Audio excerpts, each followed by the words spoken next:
everybody. Welcome to Eden Town Hall number 36. Today is Sunday, February 5th, and I'm here with Chris Barnes and Patrick and Perry and Cassie and Vlad. Thank you, everybody, for joining. I hope everybody is doing well. Thank you, everybody, for watching. We have a very exciting episode about dGov, exploring dGov today, and we have some topics outlined. I think we have a great show in stock for everybody, so we'll jump into topics, and I'll give an outline of the agenda in a moment. But first, I will just say hello. Thanks for joining, and if anyone would like to say any first words before we get in, or say hello, then now would be a good time to do so. Hello. Thanks as always, Dan, for putting on a great show. Happy to be here. Sounds great. Thank you so much, Chris. And hello, Patrick. So let's go. Let's do it. Yeah, we'll try to be pretty concise too, because we have a lot of topics to get to, a lot of exciting things, and Chris has some really exciting plans with dGov we want to get into as well. So I think you should be able to see my screen now. And as I mentioned, we're exploring dGov. We're talking about weekly meetings with a new dGov organization that Chris is talking about, and I thought a little funny thing here: Eden ƒractally plus Eden Fork equals 3 ? So we'll see potential synergies and collaborations with Eden ƒractally. We have an agenda here, so we're in the agenda outline right now. I'll briefly recap the town hall recaps, or I'll briefly recap the town halls in the past couple of weeks. We'll go into a bit of a general discussion about what is dGov. I'll share some slides about Eden and ƒractally Consortium and dGov initiatives in Ethereum and Alien Worlds, and that will lead into Chris's plans. We'll go through these all pretty briefly, but I just have some quick slides we can go through, and then we can dive more into potential purpose and goals of the upcoming dGov org, value propositions and outputs from the dGov org, synergies and collaborations and overlaps with Eden ƒractally. This is all with the dGov org that Chris is pioneering engineering with several other community leaders. We'll also probably talk about design considerations of the ƒractally process. We spoke about this a bit at Eden ƒractally or Eden Town Hall last week, towards the end of it, where you can hear some of our discussion. We'll also talk about Jordan Peterson's new ƒractally consortium. He has a very interesting idea and plan that he shared on Joe Rogan Experience podcast, so we'll get into that. I actually just updated it, but Patrick will also share some updates from chief delegates, and he also released a new article about EOS digital extended networks that we'll get into a bit, and then we'll talk about Eden ƒractally delegates approving MSIG updates, and Tadas releasing a new app, a new Telegram app that's really helpful and really cool called Fractogram, which I love the name of it. So that is the overline of the topics, and as always, feel free if anybody wants to jump in and share any thoughts. This is pretty loose and informal, so if at any point, if I'm sharing anything, then feel free to share your thoughts or raise your hand, and then we'll have a great discussion. And we can also play it by ear too if we want to go on some other tangent, but I think that these will be some great topics to help guide us. Are there any thoughts that we have now before we jump into the first topic? I can quickly, within a minute or two, just share a recap of last town hall where we discussed some of these topics with dGov and some stuff like that, and then we can get into the dGov discussions. Should I go ahead and do that? I got a thumbs up from Chris. Okay, cool. I'll go back and share the screen again. Got a thumbs up from Perry too. Great to see you, Perry. And cloudability, does that say cloudability on your shirt? Cloudability. There it is. By the way, Perry, you're muted right now. Yeah, I got that at the Amazon conference in 2016 in San Jose, California. That was like the early days of the cloud, and the cloudability has certainly increased since then very much. I hope you enjoyed the conference, and it's a cool shirt. It's almost like the lightning is going up in the cloud, which is a little bit different than normal, but anyway. Okay, cool. So that was the outline. Going well so far. Thank you, Perry. So I'll just share a quick recap. I just published an episode where we talked with Chris and Patrick and several other people. Eric was there, Eric Weischek, who is leading the Art Fractal, and he's also building the Center for Governance in Alien Worlds. So edentownhall.com/35. You can see this with some basic show notes that will be improved more. I put a lot of work in the thumbnail. I think it looks pretty cool. That's also the Center for Governance in the corner. So some of the topics that we discussed today will be about the dGov and related to the Center for Governance and also related to the art fractal and stuff. There's some timestamps here, but just wanted to give you a quick recap. You can find them on the Eden Creators YouTube channel. And we also talked about the art association he's working with. So that was a great call. Thanks again for everybody who joined there. You can find out I'm building the Eden Town Hall website where you can find more of these episodes, including one that we did 2 weeks with Gabriel about the Kamazotes Collective, also related to dGov, and many other exciting episodes as well with Haifa and lots of cool stuff. We've been getting the town hall much more in order and trying to deliver the best shows possible to you. So you can check all of those on edentownhall.com and on the Eden Creators YouTube playlist. And soon this one will be here too for a great episode and a great time where you can learn about Eden and dGov and decentralized cooperation and so forth.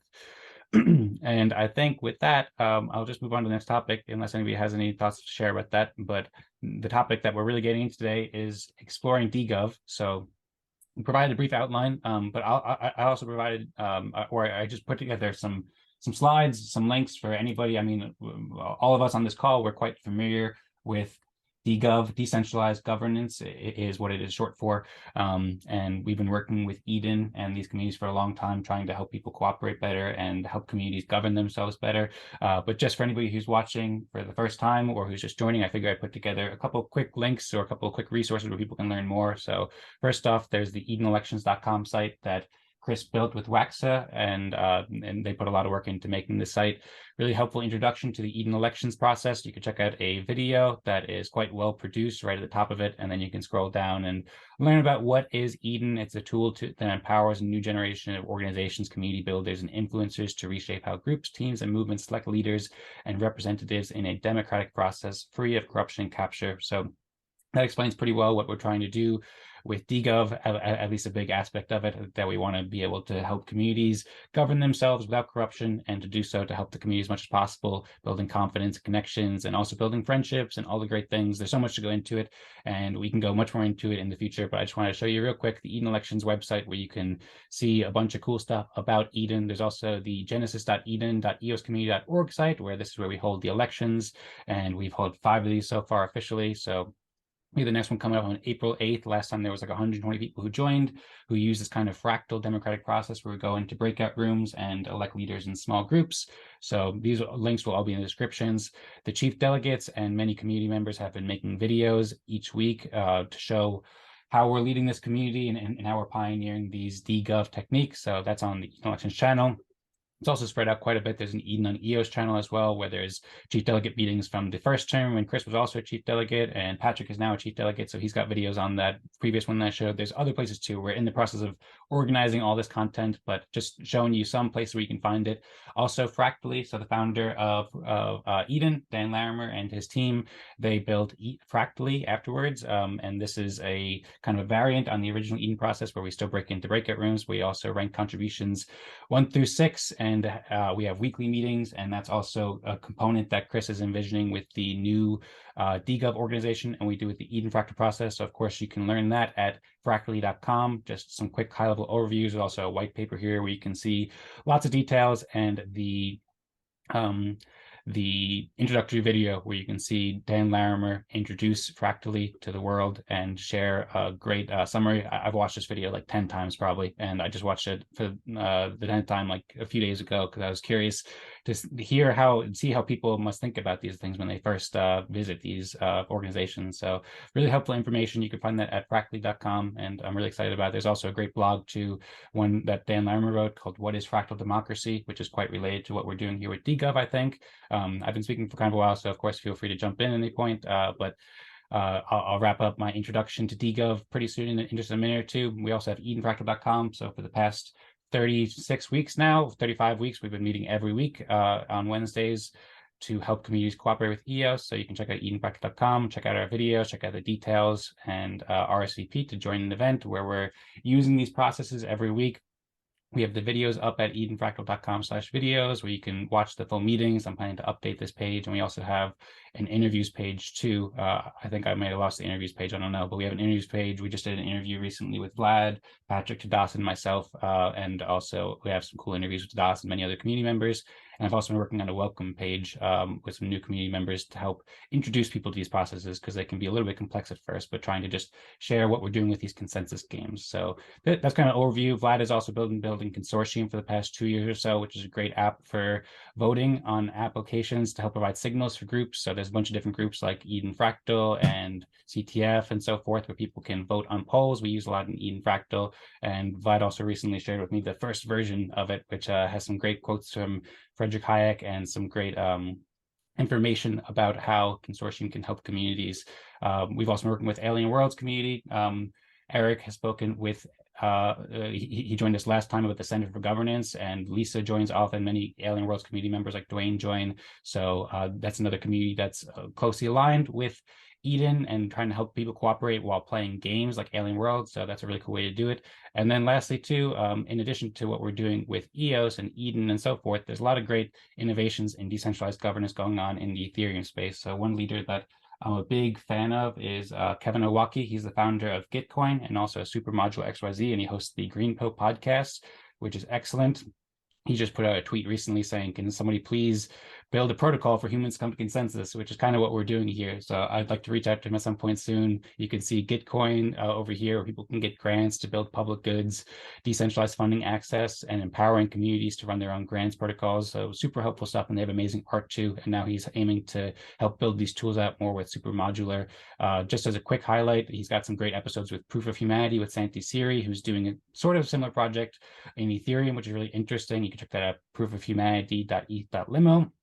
where you can learn more and see people who are involved. And then he's got some great podcasts with Daniel Smachtenberger. We talked about a lot. Reiki hosted a podcast for the Eden community where we talked about Daniel Smachtenberger's ideas for how to solve meta crises with better governance. So that one just came out a few days ago. And then there's some other projects in the Ethereum space that he's been leading with, as well as Balaji Srinivasan's work. So that's kind of a high level overview. I know there's kind of a lot there, but I figure I just give a little bit of an introduction to where we are with dGov in case people aren't familiar, and lots of links and resources people can learn lots of fascinating things. And the last thing that I had on the screen there was the previous town hall, Making the World Better Through Art. We focus a lot on the art fractal, where Eric is helping the art community govern themselves better to make better art. And then at the end of the call, we spoke for a while with Chris, and he kind of previewed his dGov plans. He's working on a white paper, taking some of the learnings from the Eden elections, and also combining the ƒractally process and so forth. So at this point, I think that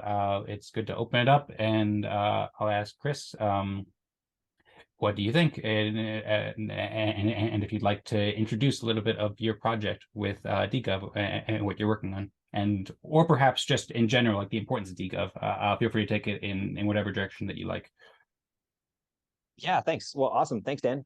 Great intro, and just hats off to you for continuing to be so consistent in doing these calls and like pushing forward this sort of agenda and the intention here to do something that's meaningful, basically, right? I think a lot of us who got into this kind of the fundamentals of Eden, I think a lot of us got into this Eden thing because of we saw the application to select leaders and representatives in a better way, in a more fair way. And you had that one tweet, right? Can someone invent a human consensus mechanism, right? Like we know there's this huge demand, like there's this need to come up with a better way that's like on chain, so it's verifiable, but then it's like fair and it can't be gamed and exploited, and there's no incumbent advantage, and all these things that we see that are kind of intrinsic in the Eden process or the upvote or fractal governance, whatever you want to call it. So I think, yeah, where I'm going with this upvote thing, or sorry, dGov, I guess, trying to pick different names because we can't call everything Eden. What we've realized, right? It's just way too confusing. So people don't know what we're talking about. So we're trying to come up with new names.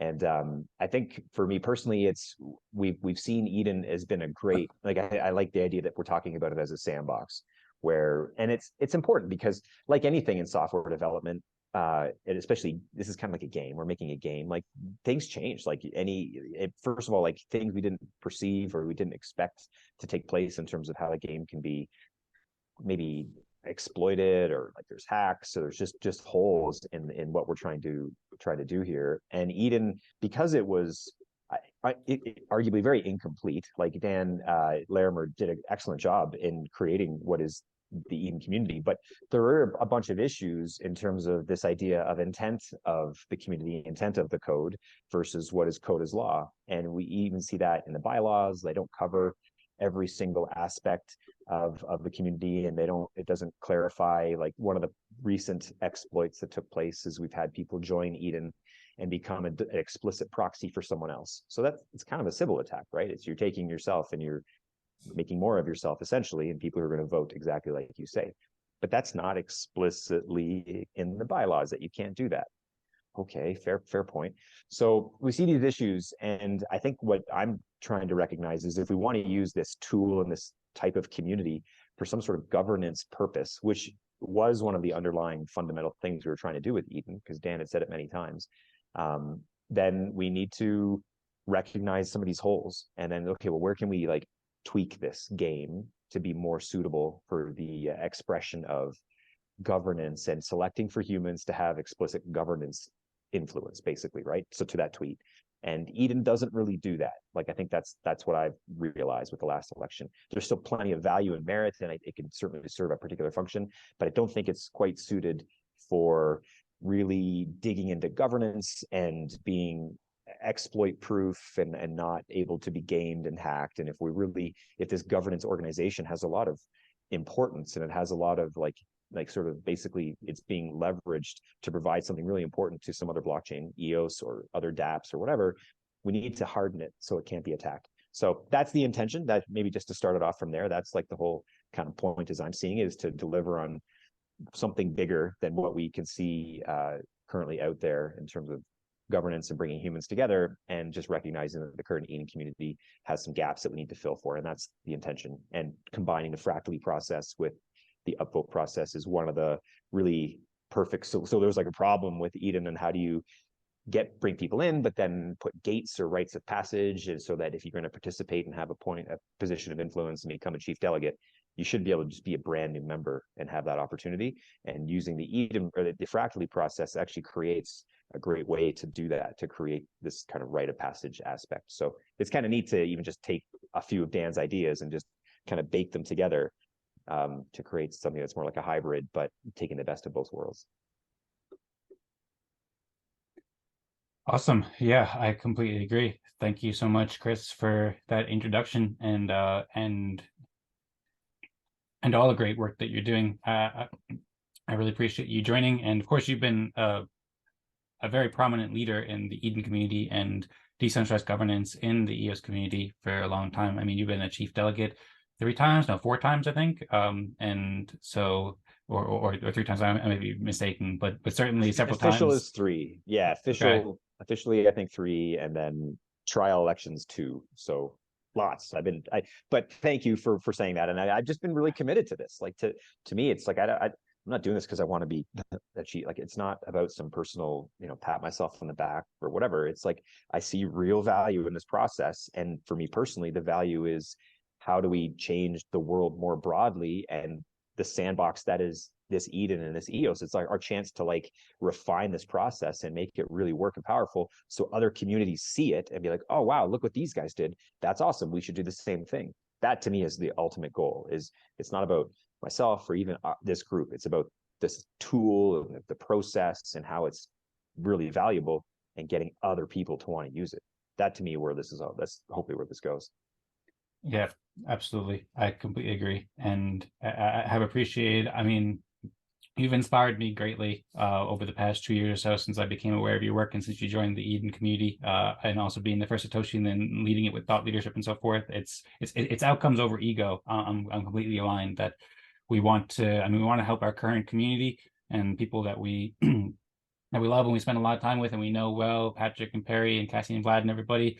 But also it's being able to use this as a example and a test case. It's something that Eric talked a lot about when he was building the art fractal, how he loves the artist and the art and so forth for his local community. But also when we pioneer these tools and when we figure out how to cooperate as our community, and then we can take these processes, which I think are profoundly helpful for everybody. And I'm incredibly grateful for Dan Larimer, as well as everybody else who has helped pioneer and create these ideas. Then we can show how these processes, these consensus games, as I often think about them, can help all communities cooperate to do all sorts of amazing things. So really appreciate you sharing that and your continued effort and continued work like each and every day to help share that experience with everybody. And I think that this new initiative that you're doing with dGov, and the last time we spoke, you were working on a white paper. So I'd be curious to hear updates. I'd also be curious to hear from Patrick, Perry, Cassie, Vlad, if you have any thoughts from for Chris or just about dGov in general, then now would be a great time to share it. I see Perry, he gave a heart before, so I think he was in agreement, something like that. Yeah, Perry, what do you think? you. Yeah, I just want to chime in on that point. I think that's really important that we build things that can be reproduced by other people and scaled.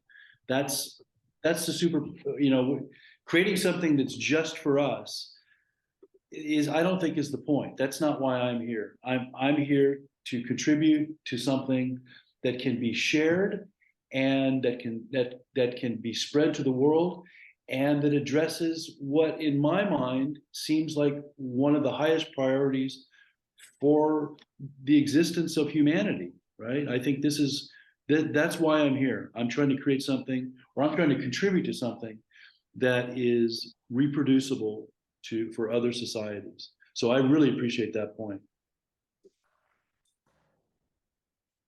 Thank you, Perry. I really appreciate you saying that, and I completely agree. I think one of the reasons why Thomas Hallgreen, and he's a designer for the ƒractally former Clarion team, why he designed this with the world behind the Eden, which we've often had as like kind of a logo or an art that's behind people, is a reminder about how what we're doing here with Eden is bigger than any of us as individuals. And I mean, we're all doing it because we all want to succeed ourselves and as our communities, but really the world needs this very much, which also gets a little bit to maybe what Jordan was saying, another future topic as well. But yeah, thank you, Perry, very much appreciate it. And I'm very excited to be working on this with you as well. I'll just give you a little bit of history, personal history.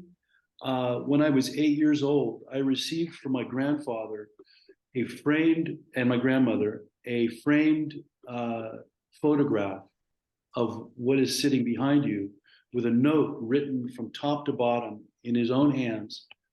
And he was not an native English speaker. He was from Greece, saying how, just referring to man and his future endeavors, basically. So that image strikes me personally. Thank you for sharing that story. That's beautiful. Yeah, it's quite lovely. That's awesome. It reminds me a bit of the astronaut effect too. I think that's what it's called, when like astronauts go to outer space and you can see the world in its small. It also reminds me of a pale blue dot a little bit, that Carl Sagan thing about how you see the world and how we're all like, sometimes we get caught up in our own little affairs and people fight on Earth and so forth. But in the big scheme of things, we're all on Team Human, on Team Earth, floating in the big space. I think he gave it to me when we landed on the moon. I believe that's when I got it. So that would be, was that 69? That would be, if I was 8 years old, that would be 69. So yeah. It's interesting when we think of like the idea of things are repeated at scale, right? Like the fractals, right? We see fractals at small and the fractals, but it's just the same sort of pattern repeating itself. And we mentioned like this idea of with an astronaut, like what you said, Dan, it's so interesting. Like an astronaut goes to space and look back and see this Earth, it's just one little tiny ball. And then like we lose track of scale. We think of the infiniteness of space and the galaxies and the number of planets that are just like ours that are out there. And human ego and hubris, we just always assume that we're like the pinnacle of the species and we're the pinnacle of technology. And meanwhile, there's a lot of stuff we can't explain from ancient megalithic sites, for example, that just like, there's something that we didn't get, that our egos just take control. And then, but you see that other microcosm of even just in EOS, we see people who come in and engage in dialogue in EOS. Like today, there's this one gentleman who's extra aggressive towards myself. And it's like, dude, like you're missing, if you take spending all this time and energy focusing just on me, one dude, like, does that, like, where's the value generation there? Like, think of the bigger picture, right? Like like put your differences about me aside, but what about like the topic and like what we're trying to do? And it's bigger than EOS. Like this isn't just an EOS price go up type of thing that we're working on. This is like something, yeah, hopefully one of the net benefits is the EOS project. Absolutely. But it's not, it's just so myopic. We just kind of, and I think humans can't help it. I think we're just, it's some sort of weird ego. I don't know. I don't get it. Well, another amazing point for me, Chris, what you just said, which is the relationship between number go up and creating valuable tools for governance or whatever. But in this case, governance. If we create something that is valuable in the area of governance, the number will go up. It just will. That's just so. So we have to. I think we have to focus. I think we're focusing on the right thing. Yeah, and I wonder sometimes if the name governance, if that ends up being, it's just misunderstood and people sort of like, oh, that sounds boring, right? It's like this yawn governance. But if you think about it as human coordination, right, as opposed to this isn't just about.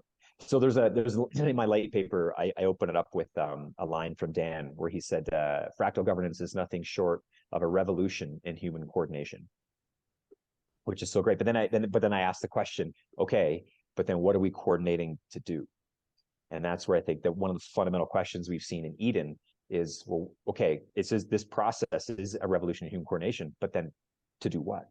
And I think that question got kind of missed a bit in sort of the culture of what is the current Eden. And I same with like the Eden Fractal, when you do the Wednesday meetings, I think it's at that question, how much time have we spent really like coordinating to achieve what exactly? Because it is a revolution, but I think sometimes we're missing. And that's what I'm trying to help with this dGov thing, is really focused in on what the point is of why we're coordinating. And that will help align us to hopefully achieve more. Yeah, great point, Chris. And I think that I actually just had a meeting with Vlad about this, where we talked about the point and like when we were aiming to define the fundamental problem and our fundamental goals too. If Vlad wants to share anything like that, I'd be very happy to hear it. We had a great conversation. We talked about our like personal motivations. I talked about how my motivation, my goal in life and everything is to make the best experiences possible. That guides all my actions and behaviors and everything I do. And Vlad's is to understand the truth or to know the truth. It's something quite similar to that. And we were talking about, that topic has come up a lot about group missions. So we all have our own personal missions, or some people don't, but lots of people have their own personal missions. But how do you collaborate in a shared goal when there's 100 people in the community, or 400 people, or 20 people, or whatever? And I think, to your point, one, it's helpful to have leaders like yourself, Chris, who can help guide it with their vision and say, here's my vision, and here's how I think it should work or can work. And then other people can borrow that vision or align around that vision, and that can work very well in many cases. And then also these coordination processes that we're building can help us find the vision as well for the community. So Vlad had made a few proposals in Eden Fractal for what is the mission of Eden Fractal, and also Gabriel and Perry made a proposal as well. I made a proposal. I've been working on curating an article about it at edencurious.com/mission. We still haven't decided on a mission yet, but with these processes, with Eden and Fractally process and so forth, I think that one of the first things that a community in many cases would want to do is coordinate to answer that question first, because if you don't answer that question, then it could be like people paddling in different directions. But when you answer that question and you get a community aligned around a common goal, then a lot more momentum can happen and beautiful things can happen when you have. I actually saw To the Moon, I think is his name. He put out, he's an EOS community member who put out a tweet saying about the Genesis block in EOS, about how it's like, never doubt how a small group of committed individuals can change the world. Indeed, it's the only thing that has. So when you have a group of people who have shared vision, you can do amazing things together. I would say responding to the idea that governance isn't really that sexy or interesting, I would say that it's really interesting to a lot of people right now. When you're talking about local governance, and when you're talking about school boards, everybody that I know that has kids in the United States or in California, which is where I'm from, are furious about what is happening in the schools. Absolutely furious. So they don't know about what we're doing, but I think this is the perfect time for it. So before all of that came out, Dan came out with his book before all of that kind of nonsense started. His foresight is amazing to me. Yeah, it really is incredible. It's true. Yeah, when people, I just, again, this myopic view of some people in EOS who try to like say that Dan deserves no credit for like stuff. It's like, your head is so far up your ass. Like the guy deserves a ton of credit. He was like with that infamous line when he was talking with Satoshi, and Satoshi says, if you don't understand it, I don't have time to explain it to you.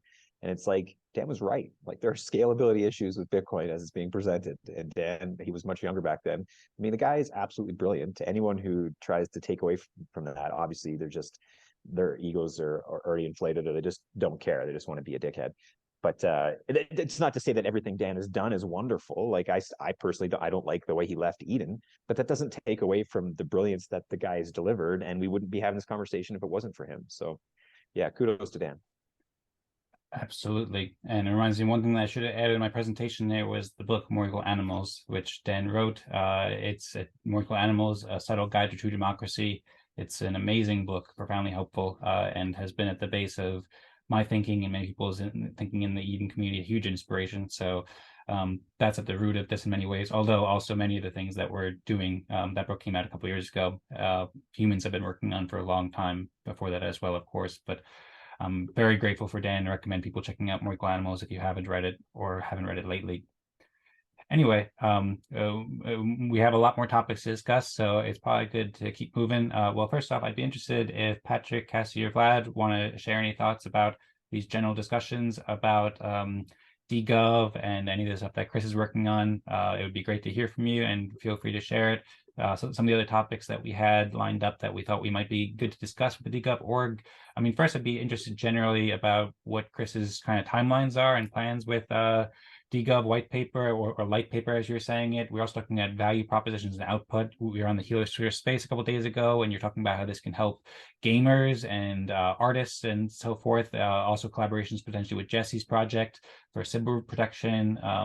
We also talked a bit about design considerations for having weekly ƒractally meetings every week. So yeah, I'll open it up first. If Patrick, Cassie, or Vlad want to share anything before we get more into details with dGov, then that would be cool. But otherwise, if Chris, you want to share some more details or help guide us in that way, that would be cool too.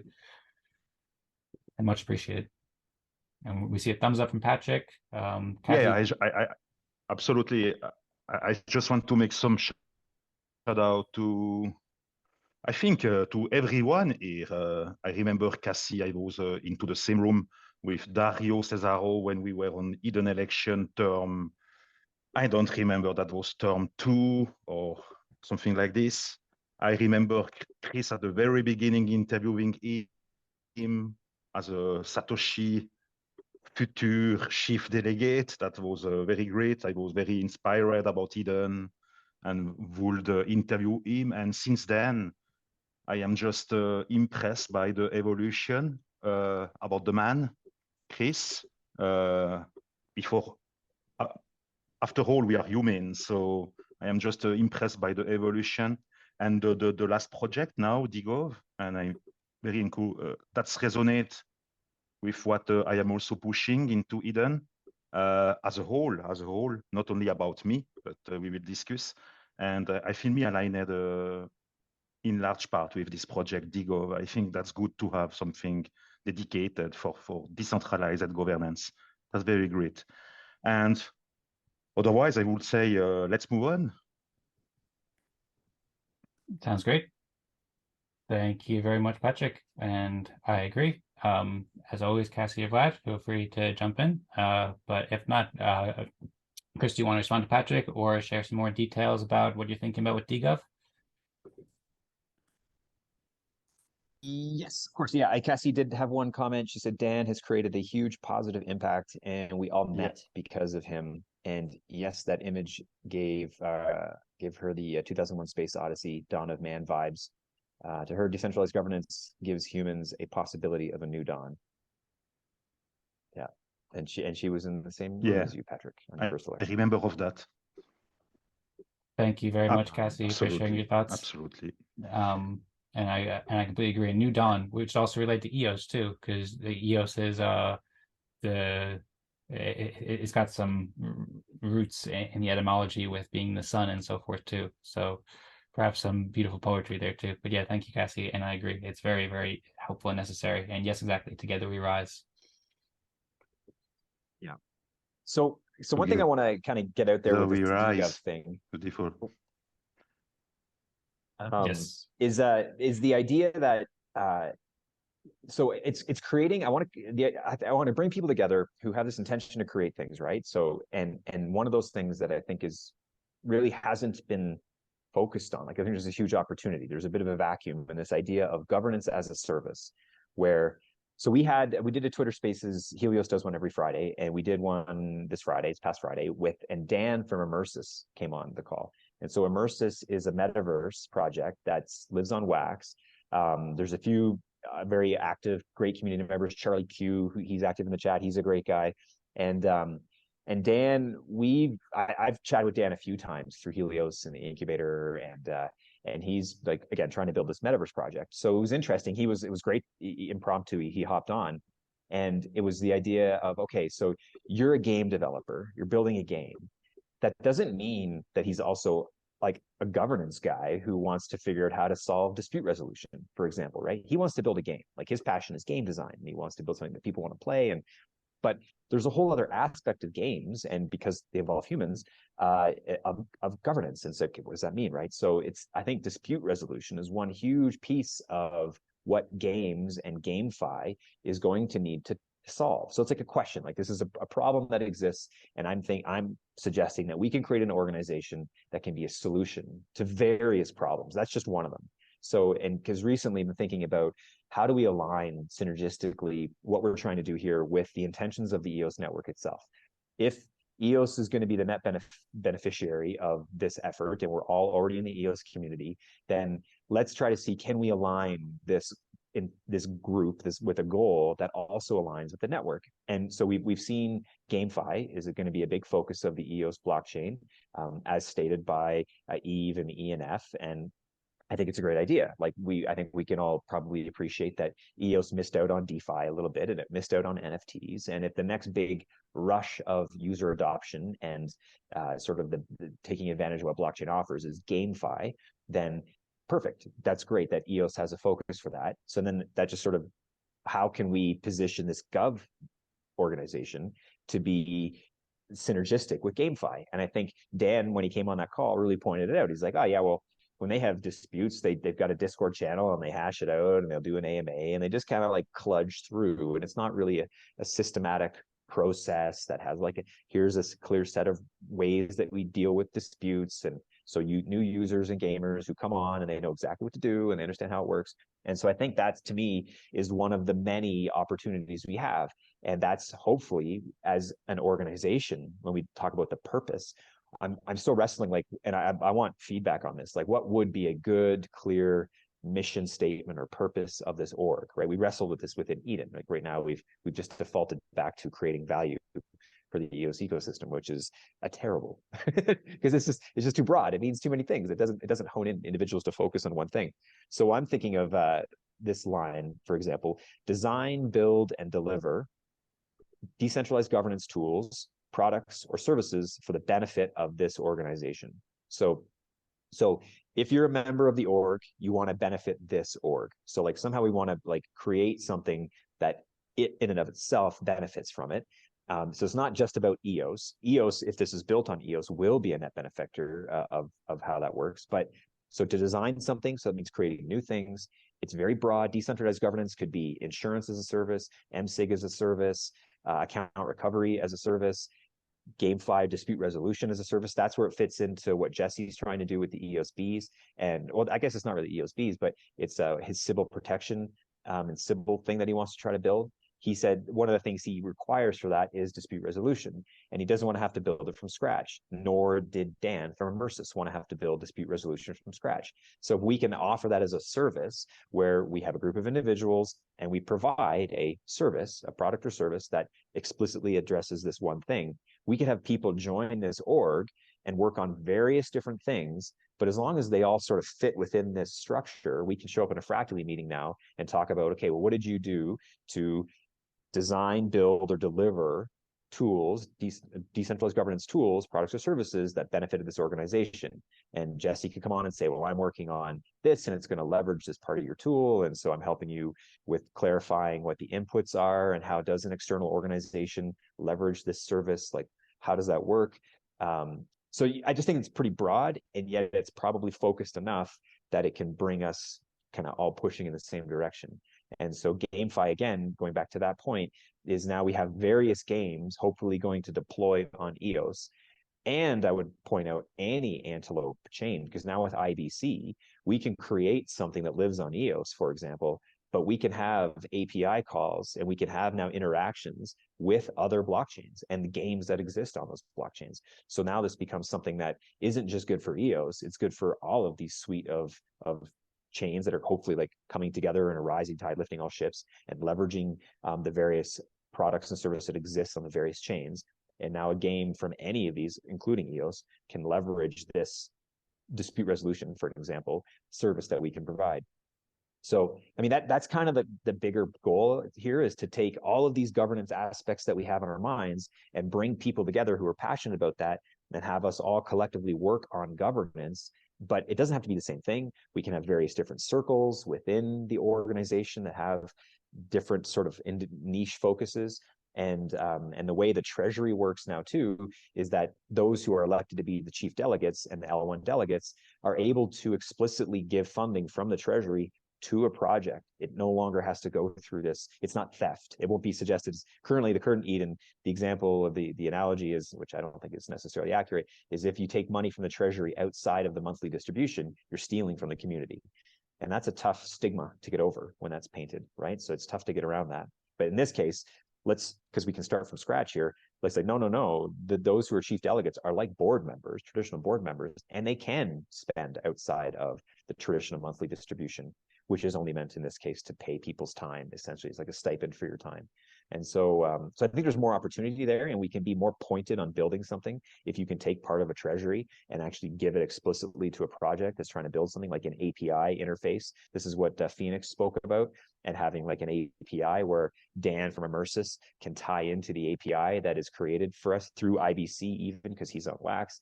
And now you can have governance as a service for dispute resolution, which includes the Ricardian contracts, which is another huge aspect of governance that I think is a great opportunity that we have within the Antelope suite of blockchains to actually take advantage of these Ricardian contracts that I don't think are.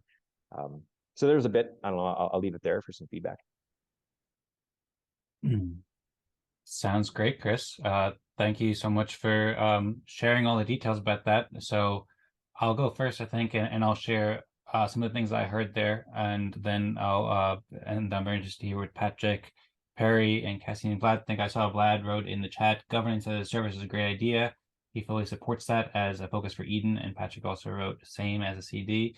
So yeah, I think that well, both for Eden and then also for this organization, because it seems like you're more so thinking about it being closely related and inspired from Eden, but also as a separate organization from Eden too. So. And I'd be curious to just to clarify that. Do you expect that this would be a different organization than Eden, or would it be a part of Eden? Well, it needs to be different. I mean, I think this is when we saw the last election, if governance is really going to be a big thing, governance as a service, and different applications are going to trust this organization, like, and really instantiate into code that if we have a dispute, it's going to be this group that does it. That is harder to sell if we're successful, if we like look forward and like this is really successful, we can have some really valuable, a lot of like really popular games leveraging this service that can have a lot of value baked in. Like GameFi is taking gaming and finance. That means money, that means value. So there's going to be some honeypots that might be exploitable in some of these games. And if they're leveraging this organization as a service provider, then we need to make sure this organization is hardened to potential attack vectors. And that's where we see the current Eden isn't super hardened. Like there are some attack vectors, and that doesn't make it wrong or right. It's just the idea of the sandbox. And so in this current sandbox of Eden isn't necessarily hardened against this flooding attack, which I think is the most obvious one, where you can have a certain particular party or faction individuals flood the membership and thereby affect an election substantially to change who the delegates, both level 1 and CDs are. And those are the people who are going to be leveraged in my proposal for dispute resolution as being the judges. And so if you can flood a membership, change who the judges are, and then perform an attack, you can see where that can go, right? It doesn't really work. So the way I want to start this dGov org is everyone who's currently in Eden gets copy pasted into the new org. So we have a starting snapshot of membership that is the current Eden, but it's just a starting snapshot. And then from there, in order to, you have to show up in these weekly meetings, you're going to earn these, I don't know what we're going to call them. I think maybe just reputation tokens, but something that just simply signify how your community members have valued you. And then that creates a ranking amongst members. And the higher up you are, then there's a cutoff, say the 64th member is where it's currently set, but it could be, we can change that, where those are the individuals that participate in an election, and then those are the individuals who become the level 1 delegates or the chief delegates. And so it's using Eden, it's using the current Eden membership, but it is a new organization explicitly. Unless Eden wants to change in ways that create it to be more robust and hardened against these attacks, I just think that's extremely difficult to implement these types of changes because we just have so many different viewpoints on what Eden's supposed to be that it's tough to ratify those changes in bylaws because there would be some substantial changes. Makes a lot of sense. Thank you for clarifying there. So yeah, I agree that it seems to make more sense to start from scratch with the more focused approach where you can sort of architect it more, but at the same time having it kind of rooted in the Eden community makes a lot of sense too. I am interested to see potential collaborations with Eden on EOS and Eden Fractal and many EOS community members. And certainly Eden on EOS and Eden Fractal are both in need of upgrades too. So I certainly wouldn't say that Eden wants to, just stay as it is, because Eden needs to upgrade using a lot of the innovations that you're sharing or just that we'll find over time too. But it also makes sense too, because you're bringing in so many new ideas and in general, it's all open source code. And so we're able to work with different visions. And I think that's probably a less frictional way to do it and a smoother way to do it. Yeah. I just say one thing. Right now, if you're a member of the current Eden, it doesn't mean you have to leave to be able to join this one. Like there's nothing that says you can't be a part of many groups doing similar things, right? Yes. We don't have that as a rule. So I think the current Eden can and it will persist, and I'm still gonna participate and show up in elections and all that. And maybe if it just kind of more like a worker proposal, which is where I think it's perhaps better suited, then those of us in this dGov org can run in the Eden to raise funds for the dGov org. Like in the end, it's all still going to be supportive of EOS. Like if this dGov thing gets built on EOS, that's good for EOS. If it's helping GameFi developers come to EOS because of this unique niche service that they otherwise can't find in the Cosmos ecosystem or on Ethereum, then that might draw them to EOS, which is good for EOS. So that's actually might be a good reason to run in an election to raise funds for this thing. Like there's certainly going to be overlap there, I think. They're not mutually exclusive in terms of how individuals can spend their time.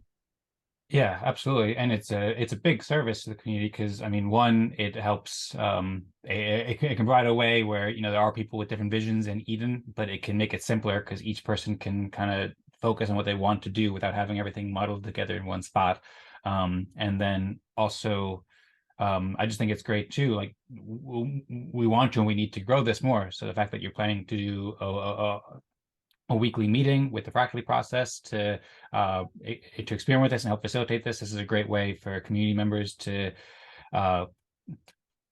collaborate more and come together and grow communities more, and also provide more welcoming environments for new people to join. Speaking of new people who joins too, just in case anybody who's watching this and isn't familiar with what we're talking about, one of the things that Chris mentioned was flooding. So one of the things we want to protect against is something called sock puppet attacks, where if somebody invites 100 friends, then if we have this fractal election process, and they could potentially become all the chief delegates themselves, they could win all the elections. So Chris is putting in these kinds of protections or boundaries or I suppose protections or qualifications that people would need to participate in more weekly meetings to make sure that they can participate in the elections and so forth. And there's also the idea of civil attacks too, which Jesse's trying to prevent, and we're all trying to prevent as well, where especially increasingly with AI, video and stuff like that, we want to make sure it's real people who are able to make governance decisions and not just some AI owned by some, I don't know, some government or some other person who doesn't have the best interests of the community at hands.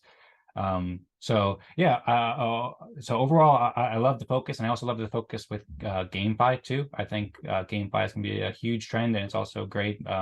Like that playful spirit is super helpful, both in playing games like Alien Worlds and Immersus, and also I see what we're doing here is consensus games too. Like playful cooperation is a great model for life, and there's also, you know, Upland and all sorts of benefits for the EOS and Antelope technology that enables it too. So I think that the whole thing sounds really cool. To summarize some of the tools that you mentioned, I got dispute resolution tools so people can resolve disputes. You also help pioneer you play a big role in the dispute resolution system for Eden on EOS when we were chief delegates together. So combining that with Ricardian contracts, which enable people to see what transaction they're signing in plain English and make it easy to understand, okay, I'm signing, I want to trade this sword, or I want to trade this soccer ball or whatever in my game. And then people can make dispute resolution easy with the process with democratically elected leaders. We also talked about civil protections and APIs, so programmers could easily plug these into their different games or NFT projects or whatever, and then the tools to facilitate the weekly and quarterly meetings. Those were some of the ideas, talking about like value outputs and propositions and so forth, just trying to provide a little summary to make sure I heard it correctly. Feel free to correct me or add anything if there's anything that I missed or anything that'd be good to include. And also Patrick, Perry, Cassie, Vlad, of course, if there's any thoughts you want to share about everything we're talking about here too, that would be very welcome as well.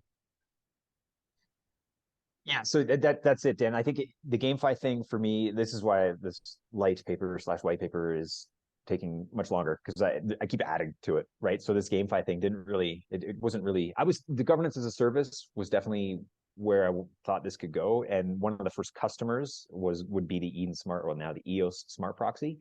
So, because that's going to be one of these FUD vectors, of course, right? Is that this is just because I didn't win in Eden, and we want Block One wants to take over the network. So, which it's a joke unto itself. Block One's trying to distance itself, however it can, from being perceived as in control of the network. We have a short memory span of this. The SEC would not look kindly upon Block One having control of EOS. Let's remind ourselves of that.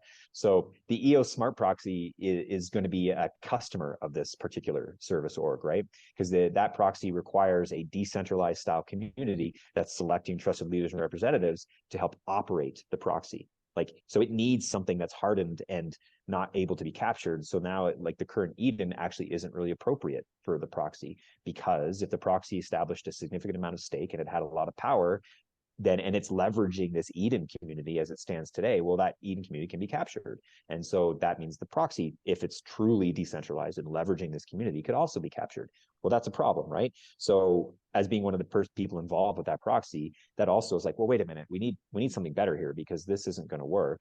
And so that was also what sparked the idea, well, how do we harden membership and make it so this thing is more trusted and it's harder to attack? And so the EOS Smart Proxy can leverage this dGov org as one of the many potential customers. So that's not GameFi. That's just a whole other thing, right? So that goes to show the broad scope that this organization can tackle, which I think is actually fairly neat, because then we bring in maybe different people who I want to focus on this. I want to do insurance. I'm an insurance nut. I love insurance. So we need to do decentralized insurance providers. How do you do that? And so this is something where a decentralized governance organization can provide that type of thing. Perry, you came off mute. You can go ahead. I lost my my train of thought. Let's see. Yeah, I'll have to catch it in just a moment. Okay, no problem. But then to the GameFi thing, like what I think would be really interesting is, so we create a product or service and we go to a game like Immersus, right? Immersus is a great example. Like I asked Dan, are you really using Ricardian contracts? He said, no, not really. And it's like, well, because that's a funny thing. Ricardian contracts are great, but who's really writing them? And are they ambiguous or not? And are they really good at describing intent of the code? And because that's a whole separate thing. And so that's one of the things where I think we can create some specialized services where a game can come and it's a full suite. First, we help you with writing your Ricardian contracts, and we make sure that they're unambiguous, and who does that, I guess, is one of the questions, right? So how does the organization do that? It will create, I think, a circle would need to exist. That's a Ricardian contract circle, and it helps anybody who wants to use our service to help them write Ricardian contracts, hopefully for a fee. Like hopefully this actually turns into a revenue generating thing. And then those in that circle that aren't necessarily chief delegates or L1 delegates. It can be anybody. Hopefully someone in our, it has to be, I think, someone in our community. I don't know, that rule's up for debate. I think personally, anybody in one of these circles that's being funded by the Treasury, which this I think would be, should include all members who are part of the organization. I don't know if, I mean, I don't know. I'm curious on feedback to that. Do we force people who, like Thomas Cox, right? He's a great, smart dude. Does he need to become a dGov member for us to be able to contract with him and have him be one of the people in the circle that helps write Ricardian contracts? I think yes, but I don't know. I'm open to feedback there. But anyway, the moral of the story here is that someone like Dan and Immersis would come. They would leverage that circle. That circle would be basically the chief delegates would appoint a lead. So that's where we're trusting the process and trusting these individuals who are accountable and earned this position of being a chief delegate. They get to then publicly appoint a lead to the Ricardian contract circle, who can have other members join, and they have their own separate side meetings, and hopefully they're showing up in the weekly ƒractally to talk about what they did.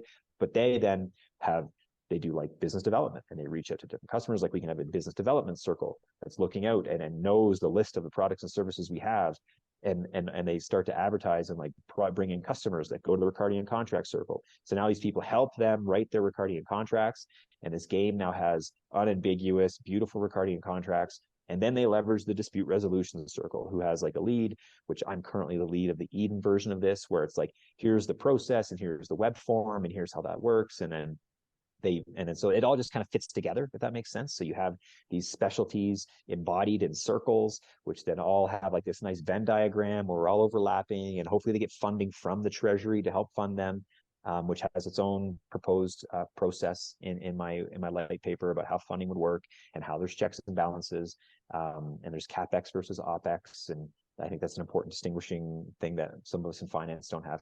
Go ahead, Perry. I recalled my comment. What I heard during your definition statement, or you're suggesting some possibilities for a definition, I didn't hear anything about capture. But just a moment ago, when I felt like you were really describing the heart of what you're doing, I heard it a few times. And so I would really, I think that kind of language, that kind of concept would be great to be part of the mission. For me, that's what More Equal Animals is all about. It's to prevent capture, because that's the biggest problem. I think that's what he was focusing on. And if that's part of the mission of that, and that remains front and center in everything that is done, I think that is a huge thing. That's an important piece for me. That's my good feedback. Thank you. Yeah, well, that's actually, thank you for that. That's a really good. I was thinking for the purpose, it's not just one statement. Like I think we could have a couple things, and so resistant to capture. That's worth putting on there, because you're right. That is kind of fundamental. In the end, the same whole thing will fall apart if it gets captured again, right? So that should be top of mind for members. Good point. I also do have, since we're on the idea of the purpose, I did have another line here, beyond design, build, and deliver decentralized governance tools, products, or services for the benefit of this organization. The other one that I thought we can embed into this too is making it, some of us might recall Dominic and Jesse, in fact, we're talking about a professional services organization where you had people of higher caliber potentially who come together, and they actually are material experts in particular fields of expertise, and they help each other.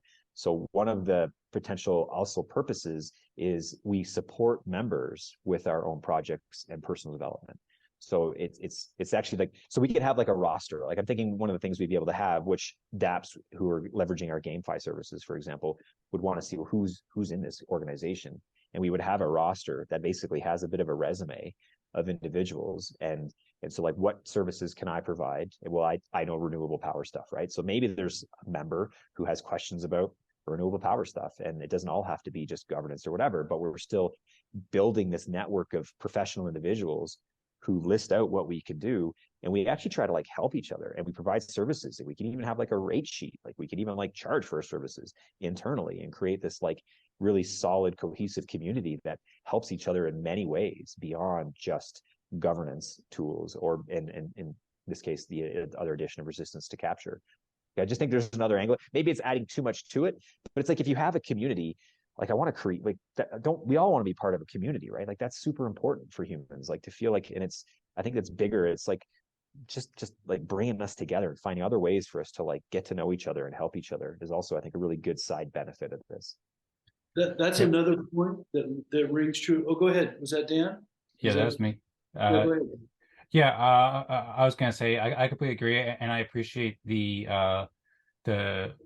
focus on wanting to prevent capture, but also at the same time too, like I think in general it's more inspiring when the mission is more about not just preventing something bad, but also doing something amazing. And so I think it's important to have that in there at some point about preventing capture. But I also very much agree with what Chris is saying about bringing communities together and helping each community member and so forth. Also, two things I wanted to add to.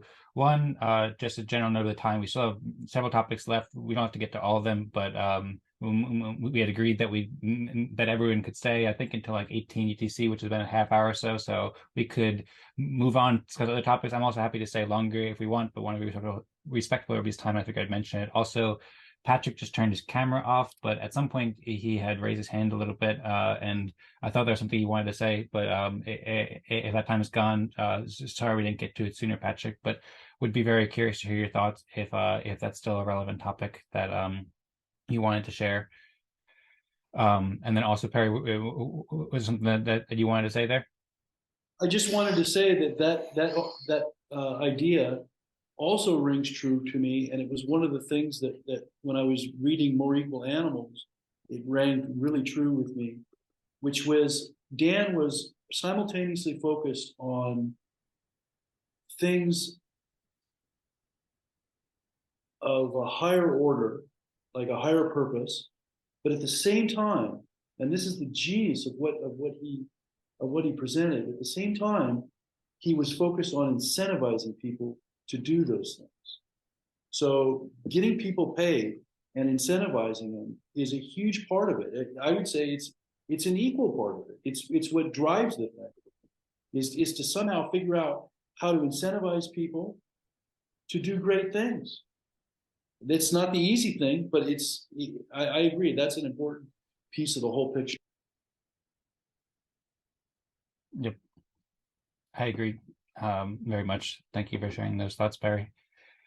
Yeah, cool. And just on that topic, the way that I'm going to propose that the treasury is used. So the other thing it's important is in order for this thing to get kicked off like quickly, we don't want to, we kind of want to use the tools that are out there. So one of them is Vlad's consortium tool. I think that I want to, and I'll be reaching out to you at some point on this, Vlad, and basically having access to the tool that is specific to this org where we can do on-chain polls and on-chain questions. Because there's a lot of, I'm being very clear about putting explicit roles and responsibilities for chief delegates and level 1 delegates, where current Eden has 0, and this one's going to have many. And because to the point of the treasury and incentivizing people, in this suggestion, the treasury will still have monthly distributions, and it'll be based on the amount of that's in the treasury, and so much will go to chief delegates and level 1 delegates. But the purpose of that money is to explicitly pay them for their time. It's no longer this idea of I'm going to run on a project and I need to raise money and vote for me because that's worker proposal system. In this case, no, it's like we're creating products and services that are governance related, and you need to be paid for your energy and time to do that. And if we're going to put explicit roles and responsibilities for chief delegates and level 1 delegates, well, they need to be paid something. There's got to be some sort of compensation. It's just a stipend. I think it's more symbolic. It's not to like get rich and fill your bags. It's just to be like, you're going to put in time and you should be rewarded for that time. It's just common sense to engage people and keep them engaged. And so that will be absolutely baked into how this works, is level 1 delegates and chief delegates will receive a stipend for their time. And I think the spread even between chief delegates and level 1 delegates might be kind of squished a bit, where chief delegates don't get the lion's share. I think because a lot of the responsibility here is in level 1 delegates. There's like a lot that we're going to be asking them to sort of help with in terms of membership onboarding and holding the CDs to account. And they're the ones who approve any CapEx spending. So any additional use of the treasury to pay for a circle, to pay for creating an API or whatever, that's going to cost money. And the level 1 delegates, they're the ones who get to actually approve the spending. So there's a lot, I think it's going to be actually pretty, like far more important to be an L1 delegate in this type of framework than we see in Eden. Patrick, your hand was up. I just want to answer you as a CD myself personally, and if I was not a CD, that's change anything. If I was not a delegate level 1, that's change anything. I am always pushing for collaborative ecosystem, collaborative circles. And the way that you are going now, I love you more, because your idea to put the EOS Smart proxy into a dGov circle, and also the reputation thing that we need, and also the Jesse thing project about CBIL protection that we need. You have your circle, Jesse has his circle. There are a lot of circles. I will explain later on what I mean about circles, by the way. It's like gamification. If you are not explaining what you mean about gamification, it's like to say Toto, Titi, Vovo, Vuvu. You are not explaining really what you mean behind the board. So you have to explain in context. So what you are doing now take very sense with this dGov entity, if you can name it like this, or dGov circle, because you will do all what you have to do in your circle, grow the best value that you can. You will create the contract, you will create all. And then you are able to collaborate with others. And that's what I am describing into the document that we will come in after. But just to tell, before that already, I am totally, as a CD and also as a EOS, let's say, token holder and member of this community, I see that very, that speak to me to work like this. And we are more independent. We do the things for our own, and when we have enough value, we connect with other members of this community. So I support this dGov, and that's go a lot of in the sense that we want to see also hidden on EOS. I will comment that also after. Dan, thank you, and thank you, Chris. Sounds great. Thank you very much, Patrick. Really appreciate it. I think I'd like to take the opportunity to just share a little bit about where we're at in the agenda and where we are at in the meeting. I certainly don't want to cut off conversations with dGov, and I think we can continue with the next topic coming up is actually quite related to this. Of course, Chris, or if anybody else has any things that are on your mind that you want to share first, then please feel free to jump in. But otherwise, I'll just share my screen quickly a bit and share this where we're at. So far we've talked about several topics so far, and obviously there's much more we can get into. We haven't really gotten into synergies and overlaps with ETH and Fractal, and we also haven't really gotten into considerations with the ƒractally process. During last week's meeting, we talked a little bit about different potential ways that the ƒractally process could work. Like Chris has mentioned, maybe rather than doing level 1 through 6, we could do level 4 through 6, and maybe we don't call it 6 and we call it rank number 1 and so forth. Another thought that I had about that too is if you do multiple levels, then having several or several rounds, that having multiple levels could help, like level 12 and so forth. But I think you mentioned potential of not having multiple rounds, not having a fractal in that way. So I'd be interested to dive into that either now or in a future meeting. Also, you talked about maybe like if we're ranking just contributions over the past week or longer. That's another thing that we can dive into. Also, we could potentially save this for next week too, or for a future time. I'm happy to go either way, but a couple of different topics that I did want to get to while we're in this meeting too are, one, Jordan Peterson joined the Joe Rogan podcast. He has a very interesting idea and plan, bringing together a consortium of leaders from all around the world to help create better governance, to create dGov really. And it's quite similar to what we're doing with Eden in many ways. I spoke a bit about it with Vlad and Chris and Patrick, so I'd be curious to hear your thoughts. I also have an article that I've been curating. I guess I could just show it briefly while I'm here. So for one thing, Jordan Peterson just put up a clip on his YouTube video, 17 minutes, where he's explaining his idea. It's only kind of like the basic ideas, but quite comprehensive, quite interesting. He talked about how like there's an ideal form of governance where, and it was cited in a story from the Bible where I think Moses or somebody like that decided to break up people into groups of 10, and they could elect an elder, and then they elect an elder's elder and so forth. So very interesting idea, quite related to it. And Jordan Peterson is obviously a very influential thinker. He's inspired me very much, so I'm thankful for it. Patrick also shared with me this video from I Am Coach Colin, who I'm not familiar with, but this had 620,000 views, and well, I watched it. It was very interesting, but it's great to see the word getting around here. And I've been starting to curate a page at edencreators.com/Jordan, where it's still very early draft stages, but I put together some timestamps exactly where they're talking about these things, as well as the full interview, which is about 3 hours long, full interview is very interesting. He also talks about a concept called subsidiarity, which is the principle that government power ought to reside at the lowest feasible level, like having a local community rather than big, global level when necessary, or a family before town governance, and town governance before state, and so forth. So there's some resources I've been curating here about subsidiarity, and also he's working with some thinkers like Jonathan Pagow and so forth. So I'm just starting to curate a bit of this, but I felt like this is a pretty related topic to what we're talking about with dGov here. So I'd be interested to hear people's thoughts about this Jordan Peterson interview, and also if you have the chance to listen to it, and also what we're talking about dGov and how they might relate. Or we could just focus more on the collaborations of the ETH and ƒractally and the ƒractally process. Also, before this meeting's over, I'd like to, Patrick mentioned he wrote an article about EOS Digital Network, or EOS Digital Extended Network, rather, and he has some CD updates, and there's also an interview with Chris that we could share as well that we did a few months ago. And also we could briefly go on the ETH and ƒractally delegates, MSIG updates, and Fractogram, but I just wanted to provide a little bit of context there, and just try to organize this time so we can get to the topics. And I suppose each topic we could just spend a few minutes here and there on, and then we can keep it for open discussion. The topics I've prepared I can be quite quick with, but does anybody have any thoughts about that, about either the Jordan Peterson interview and his ideas for dGov, or picking up on what we were just talking about and potential collaborations with ETH and ƒractally, or design considerations of the ƒractally process? Any thoughts or ideas about the best direction to take it in? Patrick? Just about the Jordan Peterson, about the Jordan Peterson interview with Rogan. I was receiving a message of Red Ouderpool. He was a delegate. He was in my room, indeed, on second round, voting for me. And he messaged me a couple of days ago as a delegate level 1, stating to me with a recording message that I have forwarded to Dan. Basically, fantastic to see this interview with Jordan Peterson. I think we should do something. There are events in October, November coming this year. If we miss that, what we are doing, because he has some same parallel talk of what we are doing into Idoneos that we are trying to do.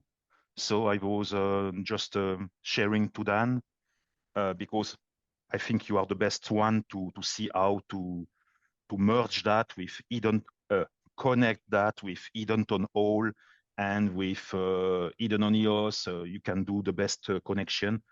Myself, I am just forwarding what I receive. If I receive something about Idoneos related, for sure, I will always forward. So when is that conference? When and where is that conference? So he's planning to host a conference in, I believe, London in November and December of this year. He's also just did a seminar in Miami, and he's releasing a bunch of videos I think are quite related to it in the coming months. But the conference is in November in London, I think, and December. I think there's like 3 different dates. And yeah, I agree with what Patrick is saying, that we should, well, I don't know if you said directly, but well, first off, thank you for sharing it. And then second off, I think that we should consider, having people go to the conference and figure out a way to outreach and communicate, because I think that there's a lot of room for collaboration here. And I'm happy to help do that. That's one of the reasons why I'm trying to organize the article and so forth. I would love to see that. I don't personally want to go to London, but if somebody wants to go to London, I would support that. That would be amazing. I would love to see Chris and you, Dan, go to London and others. Wow. Yeah, that Patrick, you're exactly right. That's a huge opportunity that we can't pass up to share with I will go in London. And I'm Patrick, not far away. I'm not far away to go in London. Yeah, I was thinking about you, Patrick, but you talk a little bit too much about vodka, so I don't know what that would do to the group. maybe Jordan might like vodka and popcorn as well. Maybe on your sober It's not even true. That's the beauty. That's always the joke that I am drinking vodka. That's just to make the things a little bit more fun. But basically, I am just drinking water and sometimes a beer. Yeah, but okay. I am not too much alcohol. I don't like. Yeah. Okay, there we go. Sometimes a grappa, a grappa. And Jordan from where only eats steak and water too. So his diet is more limited if you want to do that. But also in addition to going to London, so I think that's a great idea. But also I know Chuck McDonald had reached out to Jordan Peterson about Eden and last year, and Jordan Peterson had replied too. So he knows a little bit about it. So we can always reach out online as well in addition to meeting. But that's great that you're able to go, Patrick.